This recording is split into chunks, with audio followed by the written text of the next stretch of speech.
আপোনাৰ আধাৰ লিংক আছেনে আৰু আপুনি গম পায়নে? যদি আপোনাৰ দুটা বেংকত বা তাতোধিক বেংকত একাউণ্ট আছে, কোনটো বেংকত আপোনাৰ আধাৰ লিংক হৈ আছে? বিভিন্ন চৰকাৰী আঁচনিৰ কাৰণে এই আধাৰ লিংকটো বহুত জৰুৰী।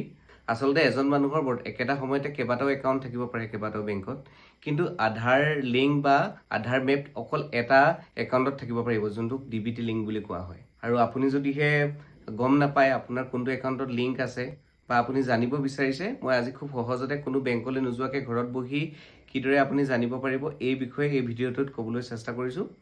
গতিকে ভিডিঅ'টো একদম সহজকৈ মই দেখাইছোঁ। মই কম্পিউটাৰ স্ক্ৰীণত দেখুৱাব বিচৰা নাই, যিহেতু সকলোৰে হাতে হাতে মোবাইলেই থাকে। গতিকে মই মোবাইলৰ জৰিয়তে দেখাব বিচাৰিছোঁ। প্ৰথমে ক্ৰ'ম ব্ৰাউজাৰটো আপুনি অ'পেন কৰিব, তাত গৈ NPCI চাৰ্চ কৰিব। তাৰপাছত ওপৰত দেখা এই তিনিডাল আঁচত চুব, তাত দেখিব কাষ্টমাৰ বুলি এটা অপশ্যন আছে। কাষ্টমাৰ অপশ্যনটোত যাব, তাত গৈ ভাৰত আধাৰ শ্বেডিং অপশ্যনটোত চুজ কৰিব। ইয়াতে দেখিছে আধাৰ মেপ ষ্টেটাছ, সেই ষ্টেটাছ চেক কৰিবৰ কাৰণে আমি তাত যাম। তাত গৈ আপোনাৰ যোনটো একাউণ্ট আধাৰ আপুনি চাব বিচাৰিছে সেই আধাৰ কাৰ্ডৰ নাম্বাৰকেইটা ভৰাই দিব।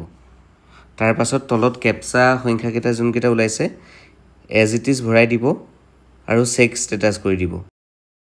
আধাৰৰ লগত যোনটো আপোনাৰ মোবাইল নাম্বাৰ লিংক আছে সেই মোবাইল নাম্বাৰত এটা OTP যাব, সেই OTPটো ভৰাই কনফাৰ্ম কৰি দিব। Mapping status enable for DBT, bank name State Bank of India বা অন্য বেংকত থাকিলে আপোনাৰ নিজৰ বেংকৰ নামটো ইয়াত শ্ব' কৰিব আৰু লিংক নাথাকিলেও তাতে শ্ব' কৰিব।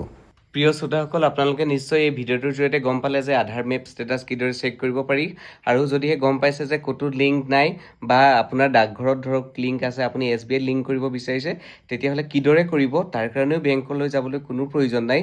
আপোনালোকে মোক এটা কমেণ্ট কৰক আৰু মই পাৰ্চনেলি সকলোকে ইনবক্সত এটা ভিডিঅ'ৰ লিংক দিম, য'ত দেখুৱাই থৈছোঁ A to Z যে কিদৰে ঘৰত বহি আধাৰ লিংক কৰিব পাৰে।